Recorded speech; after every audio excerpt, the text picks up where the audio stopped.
ఓం బంధూకకుసుమాభాసాం పంచముండాదివాసినీం స్ఫురచ్చంద్రకళారత్నముకుటాముండమాలినీం త్రినేత్రాం రక్తవసనాం పీనోనతఘటస్థనీం పుస్తకం చాక్షమాలాంచ వరంచాభయకం క్రమాత్ దదతిం సంస్మరేం నిత్యం ఉత్తరాం నాయమానితాం యా చండీ మధుకైటవాది దైత్యదలని యా మాహిషోన్మూలిని యా ధూమ్రేక్షణ చండముండమథనే యా రక్తబీజాశనే శక్తి శుంభ నిశుంభ దైత్యదలని యా సిద్ధిదాత్రీ పరా సా దేవే నవకోటిమూర్తి సహిత మాం పాత విశ్వేశ్వరి.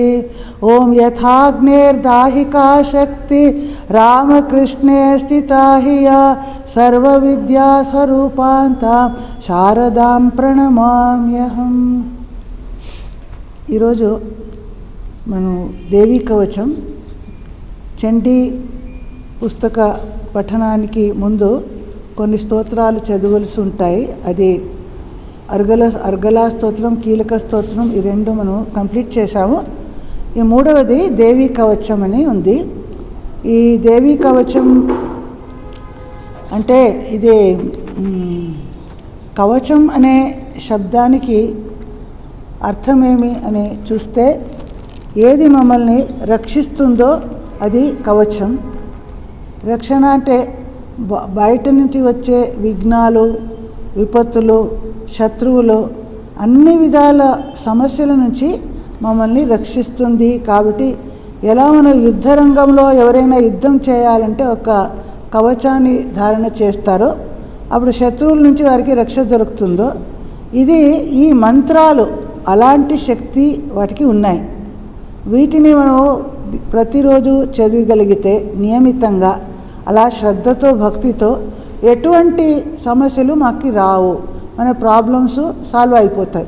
ఎక్కడైనా బయట వెళ్ళే ముందు అలాంటి మనం చదివి వెళ్తే పఠన తర్వాత మనకి అక్కడ హఠాత్తుగా ఆకస్మికంగా ఏది జరగదు, మృత్యు కానీ ఆపద కానీ అలాంటిది ఏమి ఉండవు. మనకి రక్షణ అన్ని విధంగా రక్షణ దొరుకుతుంది. కాబట్టి కవచ అని దీనికి అంటారు. దేవీ కవచం అంటే దేవి యొక్క స్తుతి ఇది కవచంలాగే మనకి పనిచేస్తుంది, మమ్మల్ని రక్షిస్తుంది అని అర్థం. ఈ దేవీ కవచం దీనిని రచించిన ఋషి బ్రహ్మ. ఈయన ఇది అనుష్టుప్ అనే ఛందస్సులో వారు రచించారు. దీనికి అధిష్టాత్ర దేవత చాముండా దేవత. ఈ చండికాదేవి యొక్క ప్రీత్యర్థం ఈ చండీ పాఠం దాని యొక్క అంగరూపంగా ఈ దేవీ కవచాన్ని ఇలా పారాయణం చేసే విధి ఉన్నది. దానికే ముందు చెప్తారు, ఓమస్య శ్రీ దేవీ కవచస్య బ్రహ్మా ఋషి అనుష్టుప్ ఛంద చాముండా దేవత శ్రీదేవి ప్రీత్యర్థం సప్తశతీ పాఠాంగ రూపే వినియోగ అని అన్నాడు. దీనికి తర్వాత ఇది మొదలవుతుంది. ఇది మార్కండేయ ఋషి, ఈ చతుర్ముఖ బ్రహ్మ వీరి సంవాదంలో ఇది వస్తుంది. ఇక్కడ మార్కండేయ ఋషి ఆ బ్రహ్మ ఆయనని అడుగుతారు, కొన్ని ప్రశ్నలు అడుగుతారు. దానికి ఉత్తరంగా జవాబుగా ఈ బ్రహ్మ చతుర్ముఖ బ్రహ్మ దీన్ని చెప్పడం జరిగింది. మార్కండేయ ఓం నమశ్చండికాయ మొదట చండికాదేవిని నమస్కరించి ఓం మార్కండేయ ఉవాచ మార్కండేయముని అడుగుతున్నారు. ఇది ఈ మంత్రాలను మొదట మనం ఒక 25 శ్లోకాలు మనం ఒకసారి పారాయణం చేసి తర్వాత వేరువేరుగా అర్థాన్ని మనం భావార్థాన్ని చూద్దాం. ఓం మార్కండేయ ఉవాచ ఓం యద్గుహ్యం పరమం లోకే సర్వరక్షాకరం నృణాం యన్న కస్యచిదాఖ్యాతం తన్మే బ్రూహి పితామహ. బ్రహ్మోవాచ అస్తి గుహ్యతమం విప్ర సర్వభూతోపకారకం దేవ్యాస్తు కవచం పుణ్యం తం శృణుష్వ మహామునే.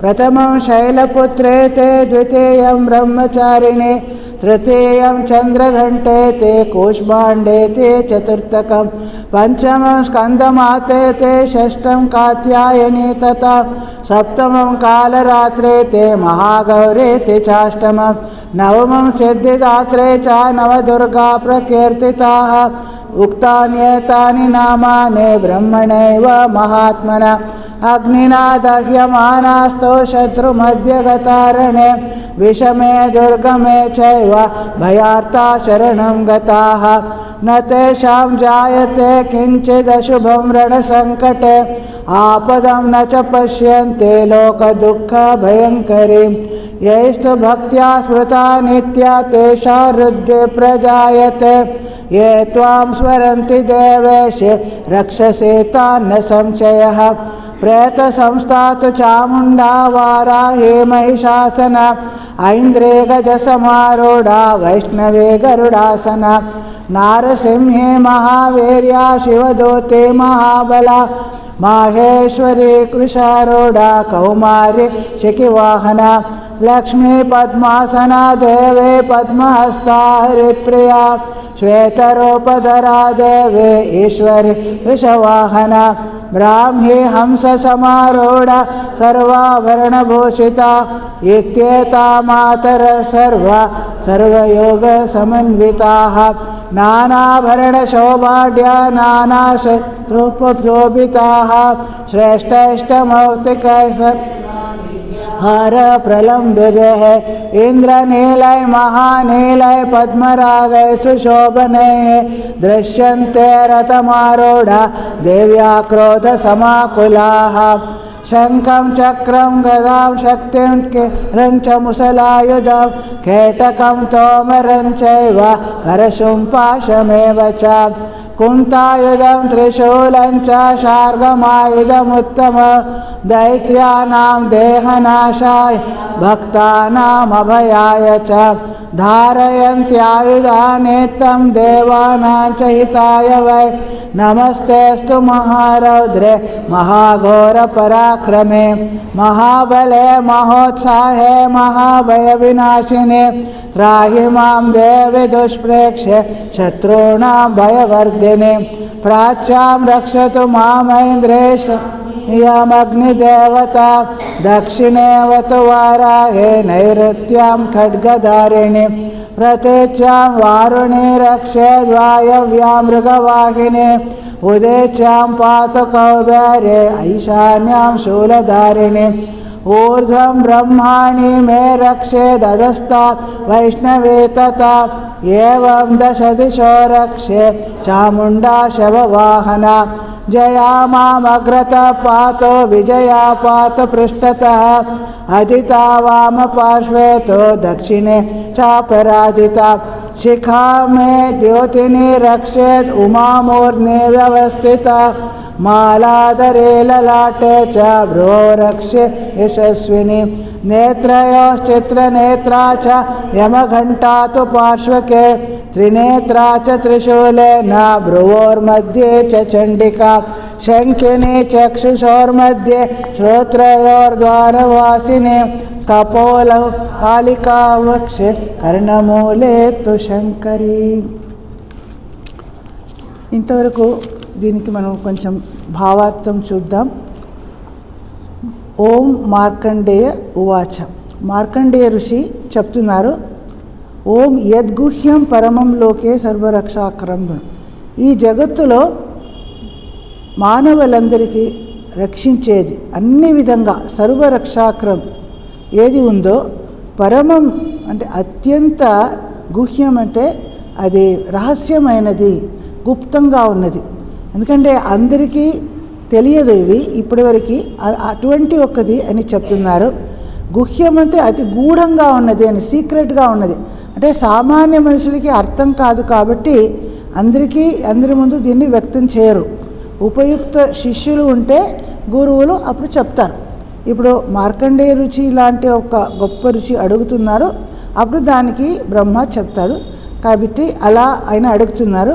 అలాంటి పరమ గుహ్యమైనది ఈ ప్రపంచంలో అందరినీ రక్షించేది. యత్న కస్య చిదాఖ్యాతం అంటే ఇదివరకు ఎవరు దీనిని చెప్పలేదు. ఇది మొట్టమొదటిసారిగా చెప్తున్నారు. అటువంటిదిని నాకు చెప్పండి. పితామహ అంటే బ్రహ్మ, చతుర్ముఖ బ్రహ్మ, ఆయనకి పితామహ అంటారు. ఆయన సృష్టికి ఆది కాబట్టి ఆయన పితామహ. ఇలా ప్రశ్నించినప్పుడు బ్రహ్మ ఇలా చెప్తారు, బ్రహ్మ ఉవాచ, అటువంటిది ఉంది, నిజంగా ఉంది. అస్థి గుహ్యతమం, అత్యంత అంటే గుహ్యతర గుహ్యతమ అంటే సూపర్లేటివ్ డిగ్రీలో చాలా పరమ గోపనీయమైనది ఒకటి ఉంది. హే విప్ర అంటే ఓ బ్రాహ్మణ, ఆ మార్కండేయ ఋషికి విప్ర అని సంబోధిస్తున్నారు. అన్ని జీవులందరికీ ఉపకారం చేసేది, సర్వభూత ఉపకారకం, అందరికీ మంచిది మంగళం చేసేది. దేవి కవచం, దేవి అంటే ఏమిటి? ఒక దివ్యమైనది అని అర్థం. దేదీప్యమానంగా ఉన్నది, వెలుగునిచ్చేది, దానికి దేవి అంటాం. దివ్యంగా ఉన్నది. అటువంటి కవచం ఒకటి ఉంది. పుణ్యం, దీనిని మనము పారాయణం చేస్తే మనకి చాలా మంచి పుణ్యం లభిస్తుంది. దానిని వినండి, హే మహామునే విను అని ఆయన బ్రహ్మ చెప్తున్నారు. మొదట ఇక్కడ దేవి యొక్క విభిన్న రూపాలను వర్ణిస్తారు. ఈ మన నవరాత్రి, ఈ శరత్కాలంలో నవరాత్రి దేవి పూజకు చాలా విఖ్యాతమైన ఒక సమయం. ఈ సమయంలో 9 రోజుల్లో జగన్మాత 9 విభిన్న రూపాలలో ఆమె అభివ్యక్తమైంది. అలా ఆమెను ఆయా రోజుల్లో ఆ రూపంతో ఆమెని మనం పూజించడం జరుగుతుంది. ప్రథమం శైలపుత్రీతి, మొదటి రోజు ఆమె శైలపుత్రిగా, శైల అంటే ఎవరో? పర్వతరాజుడు, హిమవంతుడి పుత్రుడిగా పార్వతిగా ఆమె జనించింది. అప్పుడు సాక్షాత్ శివుని ఆమె తన వరుడిగా వరించి ఆయనను ప్రార్థించి తపస్సు చేసి ఆమెని పొందుతుంది. ఆ శైలపుత్రి అంటే పర్వతరాజ కుమారి అయిన పార్వతి అని అర్థం. ఆ అవతారంలో ఆమె అలా వచ్చింది. ద్వితీయంగా రెండవ రోజు బ్రహ్మచారిణిగా, బ్రహ్మచారిణి అంటే ఎవరు? ఒక బ్రహ్మతో చరిస్తుంది అని వర్డ్ బై వర్డ్ తీసుకుంటే, అంటే ఒక బ్రహ్మజ్ఞానాన్ని అందరికీ ఇచ్చేది ఆమె బ్రహ్మచారిణి. అంటే అలా విద్యాభ్యాసం చేసేటప్పుడు మనం బ్రహ్మచర్యం పరిపాటిస్తాం. అలాంటి ఆమె ఇంకా కుమారిగా ఉన్నది అని అర్థం. తర్వాత తృతీయం చంద్రఘంటేతి, 3వ రోజులో చంద్రఘంట రూపంలో ఆమె అభివ్యక్తమైందంట. చంద్రఘంట అంటే ఒకటి చంద్రుడిలాగే చాలా ఆహ్లాదకరంగా ఒక కమనీయమైన అతి సుందరమైన రూపం ఉన్నది అని, ఇంకా అలాంటి ఒక గంట ఆమె ధరించి ఉంది అని కూడా మనం తీసుకోవచ్చు. అలాంటి రూపానికి చంద్రగంట అంటున్నారు. ఇంకా 4వ రోజు కూష్మాండ. కూష్మాండ అంటే తన గర్భంలో, ఉదరంలో ఈ సమగ్ర జగత్తుని ఆమె ధారణ చేసి ఉన్నది.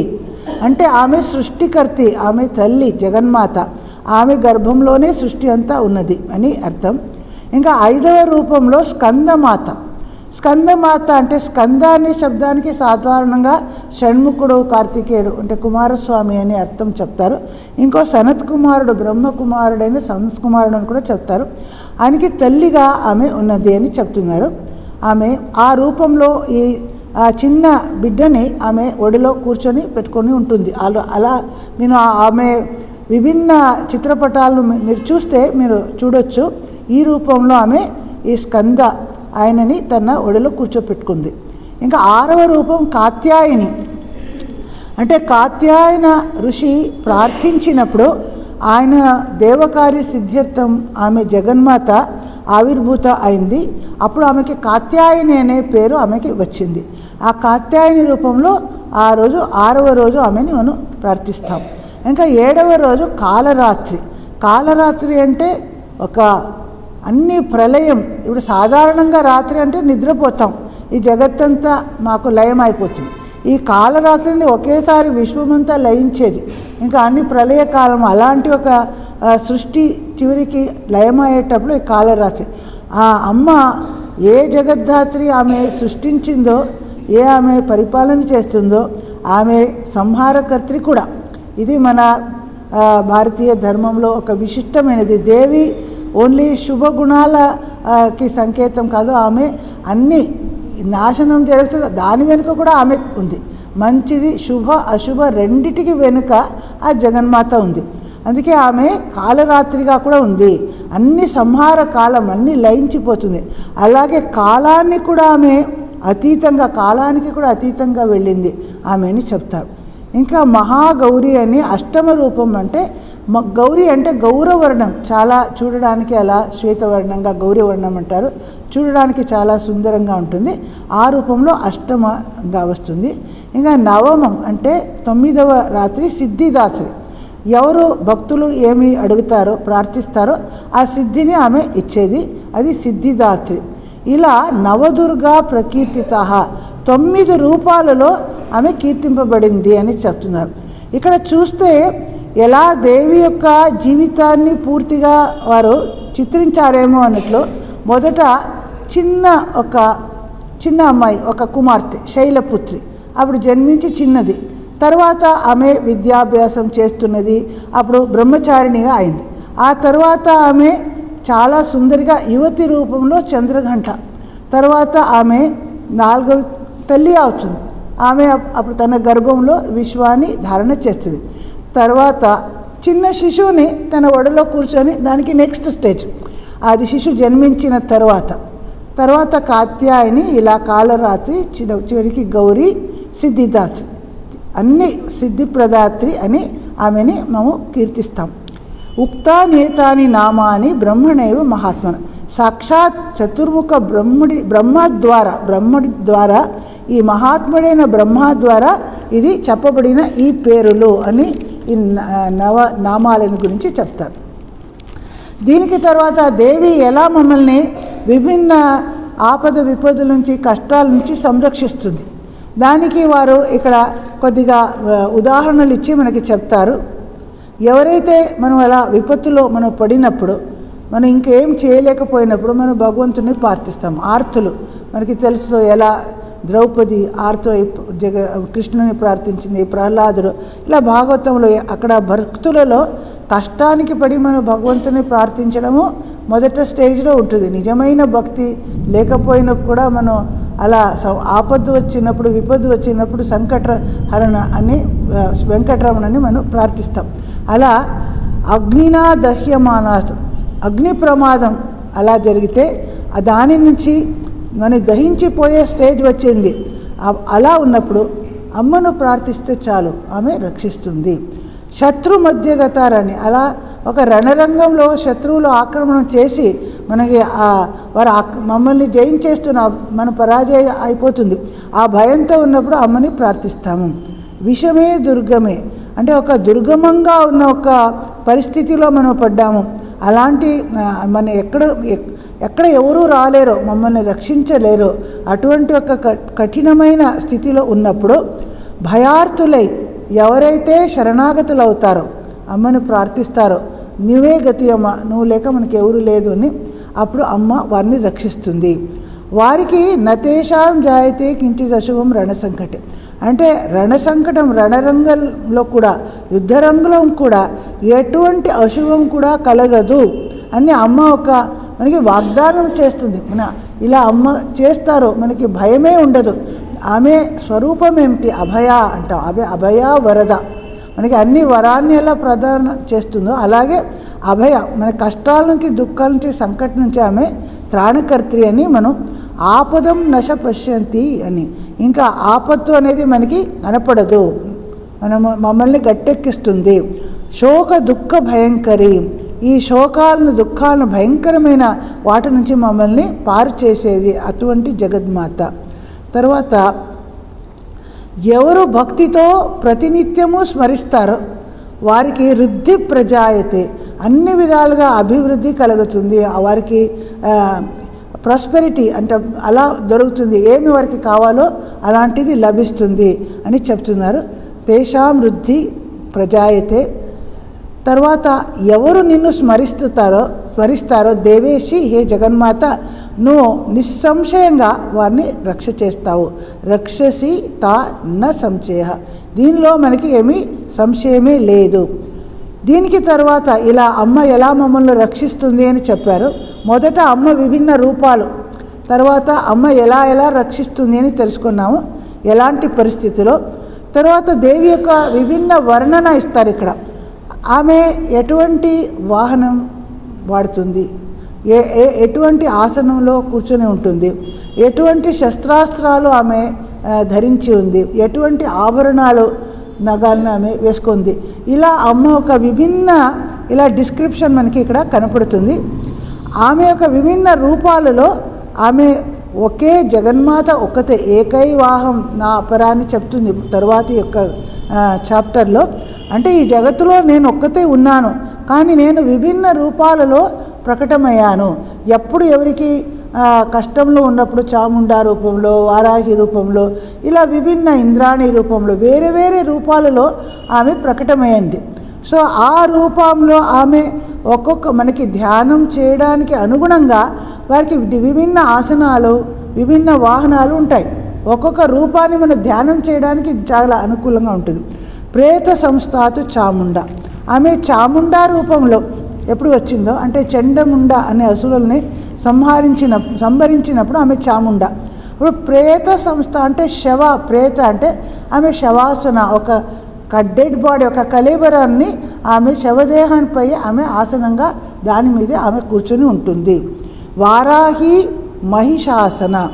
తర్వాత వారాహి రూపం అంటే ఆమె వరాహ రూపంలో అలా భగవంతుడు వచ్చినప్పుడు ఆమె వారాహిగా వస్తుంది.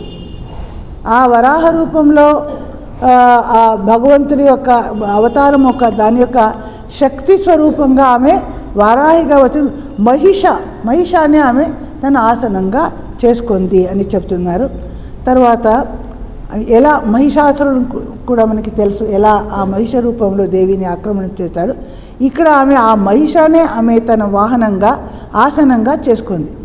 ఐంద్రి అంటే ఇంద్రుడి శక్తి, ఐంద్రి అంటారు. ఇంద్రాణి అంటే ఆ మహిషాసుర మర్దిని ఆమె ఎప్పుడు అయిందో ఆ కాలంలోనే విభిన్న దేవతలు అందరూ వారి వారి శక్తిని వారు ఆమెకి ప్రదానించారు. అప్పుడు విభిన్న దేవీ రూపాలలో ఆమె ప్రకటమవుతుంది. ఇలా చాముండా రూపంలో, వారాహి రూపంలో, ఐంద్రి రూపంలో. ఇంద్రుడి శక్తి ఐంద్రి అంటారు, అప్పుడు ఇంద్రాణి. ఆమె ఇంద్రుడి వాహనం ఏది? ఐరావత గజం.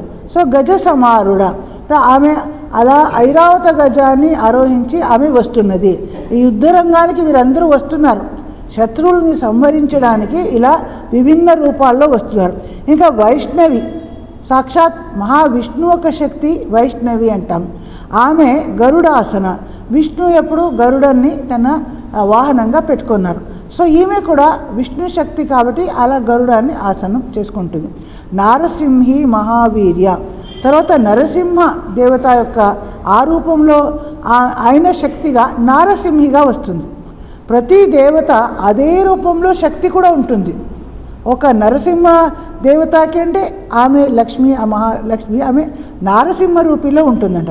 ఆమె మహావీర్య, అత్యంత బలశాలినిగా మహాపరాక్రమశాలినిగా ఉంటుంది. శివదూతి మహాబల. తర్వాత మనం చూస్తాము ఒకసారి ఆమె ఈ అసురుల్ని సంహరించడానికి సాక్షాత్ పరమశివుణ్ణి ఆమె దూతుడిగా చేసుకుంది, అంటే మెసెంజర్గా పంపిస్తుంది. ఆయనకి చెప్పు, మీరందరూ నాతో యుద్ధం చేయడం వదిలేసి పాతాళానికి వెళ్ళిపోండి, లేదంటే మిమ్మల్ని సంహరిస్తాం, ఇలా మెసేజ్ పంపిస్తుంది. అప్పుడు శివుణ్ణి ఆమె దూతుడిగా పెట్టుకుంది కాబట్టి శివదూతి అని ఆమెకి పేరు వస్తుంది. శివదూతి మహాబల అంటే ప్రతి ఒక్క పేరు వెనక ఒక కారణం ఉంది, ఒక స్టోరీ ఉంటుంది. ఇలా ఆమె మహాబలశాలి అయిన శివదూతి. ఇంకా మహేశ్వరి, మహేశ్వరుడి యొక్క శక్తి, అది మహేశ్వరి అంటున్నారు. వృషారుడ, వృషభాన్ని ఆమె ఆరోహించి వచ్చింది. ఎలా శివుడు వృషభ వాహనంగా ఉంటాడో మహేశ్వరి కూడా వృషభాన్ని ఆరోహించి వస్తుంది. కౌమారి, ఇంకా కార్తికేయుడు షణ్ముఖ స్వామి యొక్క శక్తి కౌమారి, కుమారస్వామికి కౌమారి. ఆ శక్తికి ఆయన వాహనం ఏమంటే ఒక నెమిలి వాహనం. సో శిఖి వాహనం, ఈమె కూడా ఒక నెమిలిని వాహనంగా తీసుకొని వస్తుంది. అలా ఇంకా లక్ష్మీ పద్మాసన, ఇంకా లక్ష్మీ రూపంలో అంటే లక్ష్మీ వీరందరూ వేరు కాదు, విభిన్న రూపాలు. వైష్ణవి లక్ష్మి అంతా చెప్తే ఒకే శక్తి, కానీ ఆమె లక్ష్మీ రూపంలో ఎప్పుడు వచ్చిందో పద్మాసన, ఆమె ఆసనం అలా పద్మం మీద, కమలపత్రం మీద ఆమె కూర్చొని ఉంటుంది. చేతిలో 2 తామర పూలను పద్మహస్త హరిప్రియ విష్ణుప్రియాయ ఆమె వస్తుంది. ఇంకా శ్వేత రూపధర దేవి ఈశ్వరి వృషవాహన, ఈశ్వరిగా వచ్చినప్పుడు ఈశ్వరుడి శక్తి ఈశ్వరి. ఈశ్వరుడు అంటే సర్వలోకాన్ని నియంత్రించేవాడు, రూల్ చేసేవాడు. ఆయన శక్తి అంటే ఈశ్వరి. అప్పుడు వృషవాహన అంటే వృషభాన్ని వాహనంగా చేసుకుంది. అప్పుడు ఆమె ఎలా ఉంటుంది? శ్వేత రూపధర, ఆమె వర్ణం శ్వేతవర్ణంగా ఉంటుంది అలాంటి దేవీ రూపంలో. ఇంకా బ్రాహ్మి హంస సమారుడ అన్నారు. బ్రాహ్మి అంటే బ్రహ్మ యొక్క శక్తి బ్రాహ్మి, బ్రహ్మాణి బ్రాహ్మి అంటాము. అప్పుడు హంసుడు బ్రహ్మకి ఆమె వాహనం సరస్వతి అనుకోండి, ఆమె వాహనం ఏమి? హంసం అంటారు ఇక్కడ. హంస సమారుడు, అప్పుడు హంసం మీద ఆమె వాహనంగా చేసుకొని వస్తుంది. అప్పుడు సర్వాభరణ భూషిత అయి నానా ఆభరణాన్ని వేసుకొని వస్తుంది. ఇత్యేత ఇలా విభిన్న మాతరః సర్వ మాతృరూపంలో సర్వయోగ సమన్విత, నానా యోగ శక్తులతో సమన్వితులై ఈ విభిన్న దేవదేవులు వస్తున్నారు. తర్వాత వారి అలంకారాలు ఎలా ఉన్నాయి అది కూడా ఇప్పుడు చెప్తారు. నానాభరణ శోభాఢ్య, వాహనం గురించి ఆసనం గురించి ఆయింది. విభిన్న అలా ఆభరణాలతో శోభిస్తున్నారు. నానా రత్నోపశోభి, రాధా రత్నాలని వారు అలంకారంగా పెట్టుకున్నారు. శ్రేష్టమైన ముక్త అంటే ముత్యాలమణి యొక్క దివ్య హారం, ఆ పెద్ద లంబం ఒక పెద్ద పొడుగ్గా ఉన్న ఒక హారాన్ని వారు వేసుకుంది అమ్మ. అలాంటి తర్వాత ఇంద్రనీల మహానీల, ఈ విభిన్న వజ్ర వైడూర్యాలు, పవళము నీల అన్ని విభిన్న మణులు ఉంటాయి. అవన్నీ పద్మరాగ, ఇవన్నీ విభిన్న మణులు. దాని అన్ని సుశోభన అంటే శోభిస్తుంది. ఇలా రథ సమారుడ, ఇవి అందరూ రథమారుడ, విభిన్న దేవిలు రథాలని ఆరోహించి ఇలా కనిపిస్తున్నారు. దృశ్యంతే క్రోధ సమాకుల అంటే చాలా కోపంతో వస్తున్నారండి. ఎందుకంటే శత్రు సంహారం చేయడానికి వారు వస్తున్నారు కాబట్టి ఇప్పుడు వారికి చాలా కోపం ఉంటుంది. వేరే దేవికి సౌమ్య రూపం కూడా ఉంది, రుద్ర రూపం ఉగ్ర రూపం కూడా ఉంది. ఆమె సౌమ్యంగా తల్లిగా అందరినీ రక్షిస్తుంది, మళ్ళీ ఉగ్ర రూపంలో శత్రువుల నుంచి ఆమె సంహరించి మమ్మల్ని ప్రొటెక్ట్ చేస్తుంది.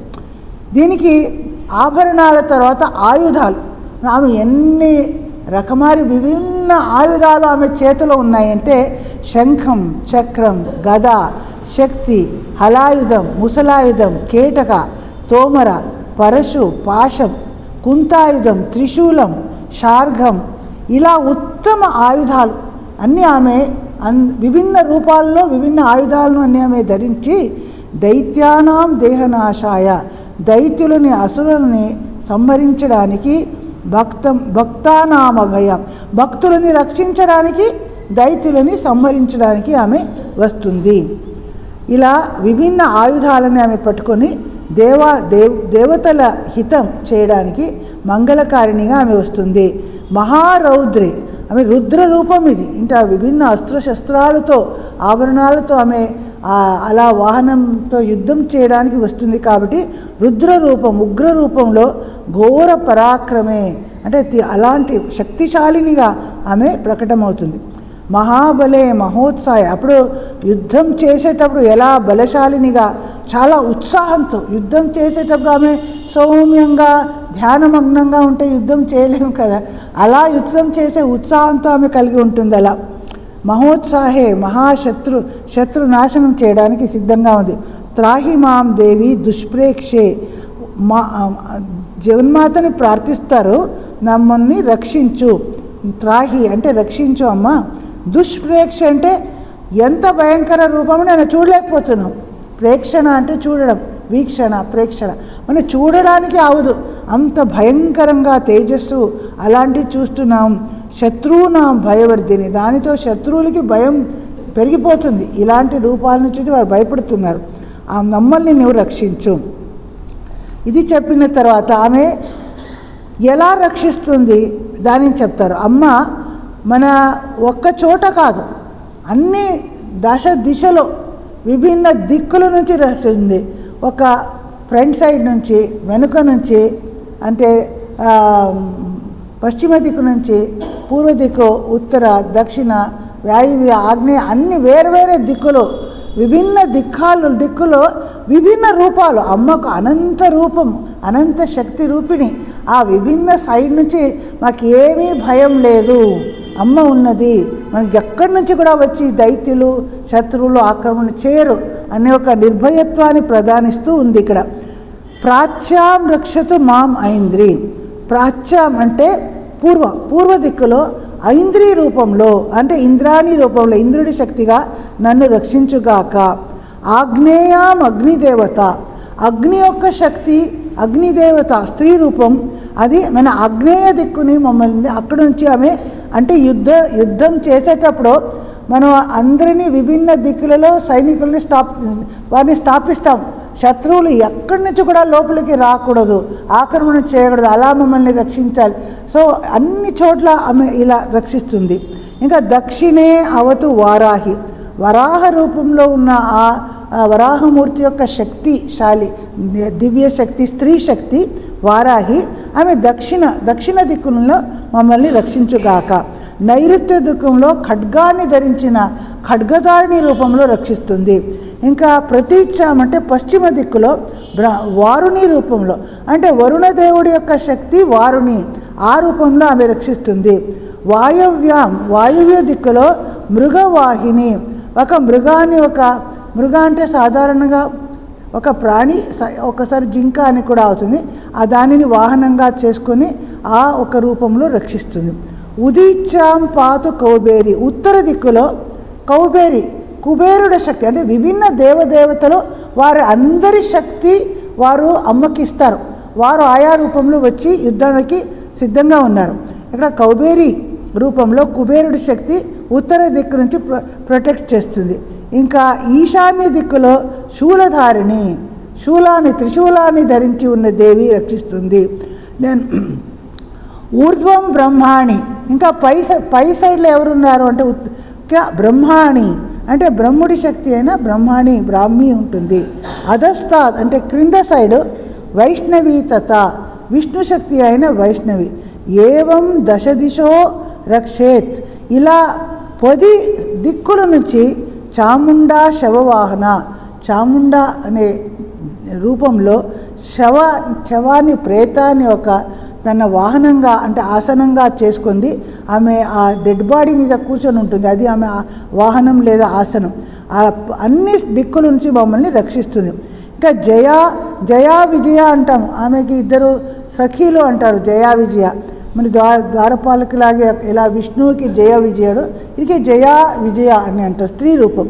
సో జయా మాం అగ్రతం పాతు అంటే నా ముందు సైడ్ నుంచి, అగ్రత ఫ్రంట్ సైడ్ నుంచి. ఇంకా విజయ రూపంలో పృష్ఠత వెనుక సైడ్ నుంచి నన్ను రక్షించుగాక. తర్వాత అజిత వామ పార్శ్వే, ఎడమ దిక్కులో వామ పార్శ్వ. అజిత అంటే ఎవరిని జయించలేమో అటువంటి ఒక దేవి. ఇంకా దక్షిణ దిక్కులో అపరాజిత అని ఇంకో దేవి రూపం. ఎవరిని పరాజయ చేయలేరో ఎవరో ఆమె అపరాజిత, ఆ రూపంలో రక్షిస్తుంది. శిఖాం మే ద్యోతిని రక్షే. శిఖాం అంటే మన వెంట్రికలు, మన ఇది హెయిర్ ఉంది, దానిని ఆమె ద్యోతిని రూపంలో అంటే వెలుగునిచ్చే మాత రూపంలో రక్షిస్తుంది. తర్వాత ఉమామూర్ని వ్యవస్థిత. మూర్ని అంటే శిరప్రదేశంలో ఉమారూపంలో ఆమె ఉన్నది, రక్షిస్తుంది. మాలాధరి లలాట, ఇక్కడ లలాట నుదుట అక్కడ మాల వేసుకొని ఉన్న దేవి రూపంలో రక్షిస్తుంది. భ్రువో రక్షేత్ యశస్విని. అంటే ఈ భ్రూ ఏది ఉందో మన భ్రూ, దాని కళ్ళ మీద ఉంటుంది, దీనికి భ్రూ అంటారు, దానిని రక్షిస్తుంది. యశస్విని రూపంలో ఆమె రక్షిస్తున్నది. ఇలా విభిన్న రూపాల్లో నేత్రయో చిత్రనేత్ర, మన కళ్ళు 2 కళ్ళుని చిత్రనేత్ర రూపంలో ఆమె రక్షిస్తుంది. యమఘంటాతు పార్శ్వకే, మన పార్శ్వ దిక్కులు సైడ్స్ అక్కడ యమఘంట రూపంలో రక్షిస్తుందంట. త్రినేచాచ త్రిశూలేన, త్రిశూలం ద్వారా మళ్ళీ తన త్రినేత్ర 3 నేత్రాల ద్వారా భ్రువోర్ మధ్య చండికా రూపంలో ఈ 2 భ్రూ మధ్య స్థితంగా ఉన్ని ఆమె రక్షిస్తుంది. ఇంకా శంఖిని చక్షుషోర్ మధ్యే శ్రోత్రయోర్ ద్వారవాసిని. శంఖాన్ని ధరించిన శంఖినిగా అని శంఖిని అనే రూపంలో ఈ 2 చక్షు దానికి మధ్యంగా ఇక్కడ ఉంటుంది. ఇంకా శ్రోత్ర 2 చెవిలు దాని మధ్య శ్రోత్రయో ద్వారవాసిని భైరవ శ్రోత్రయోర్భైరవ ద్వారవాసిని రూపంలో ఇక్కడ రక్షిస్తుంది. ఇంకా కపాలం కాళికాం రక్షేత్. ఈ కపాల ప్రదేశం ఇది చెంప అక్కడంతా కాళికా రూపంలో, కర్ణమూలే చెవి వెనుక అక్కడ శంకరి రూపంలో, ఇలా విభిన్న రూపాలతో ఆమె రక్షిస్తుంది. ఇంకా నాసికాయాం సుగంధాచ ఉత్తరోష్టే చ చర్చిక అధరే చామృతాబాల జిహ్వాయాంచ సరస్వతి. నాసిక ఇక్కడ సుగంధ అనే రూపంలో ఆమె ప్రొటెక్ట్ చేస్తుంది. ఉత్తరోష్టే చ చర్చిక మనకి ఓష్టాదర అంటారు. ఈ పెదవులు పైకి ఉన్నదికి ఓష్ట అంటారు, క్రింద ఉన్నదానికి అధర అంటారు. ఉత్తరోష్ట అంటే పైకి ఉన్న ఈ పెదవుల నుంచి చర్చికా రూపంలో, ఈ అధర క్రింద ఉన్న దాని లిప్స్ నుంచి అమృత బాల రూపంలో, ఇంకా జిహ్వాయాంచ సరస్వతి నాలుకని అక్కడ సరస్వతి రూపంలో రక్షిస్తున్నది. ఇలా ఇంకా చాలా చెప్తారు. ఈ రోజుకి మనం ఇక్కడికే ముగిద్దాం. తర్వాతి క్లాస్ నుంచి కంటిన్యూ చేద్దాం. ఇంకా కొన్ని శ్లోకాలలో ఆమె విభిన్న శరీరాన్ని యొక్క అంగాంగాలని అన్ని ఎలా రక్షిస్తుంది అనే చెప్తారు. ఇలా దేవి కృపతో మమ్మ అందరినీ జగన్మాతగా ఎలా రక్షిస్తుంది, అన్ని విపత్తుల నుంచి తరించడానికి మనకి అభయం ఇస్తుంది అనే అమ్మని మనం ఈరోజు ప్రార్థిద్దాం. ఆమె కృప అందరి మీద మన మీద ఉండుగాక అని ప్రార్థిస్తాం. ఓం అసతో మా సద్గమయ తమసో మా జ్యోతిర్గమయ మృత్యోర్మా అమృతంగమయ. ఓం శాంతి శాంతి శాంతి. హరి ఓం తత్సత్.